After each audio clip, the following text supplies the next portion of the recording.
In this video, I'm going to walk you through the most common Typeform mistakes, and how to fix them step by step. If your forms are breaking, not working properly, or just behaving weirdly, this guide will help you sort it out. First mistake: people forget to publish after editing. I mean, your changes won't show live unless you actually hit publish. Next, missing required fields.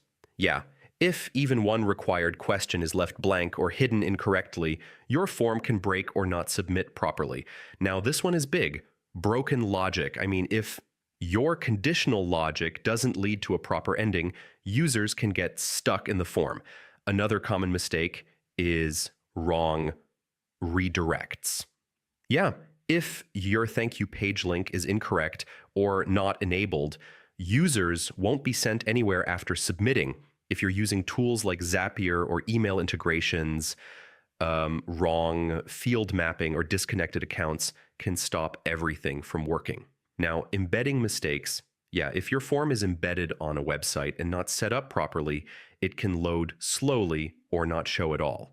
Another mistake is ignoring cache. I mean, your browser or website might still be showing an old version of your form.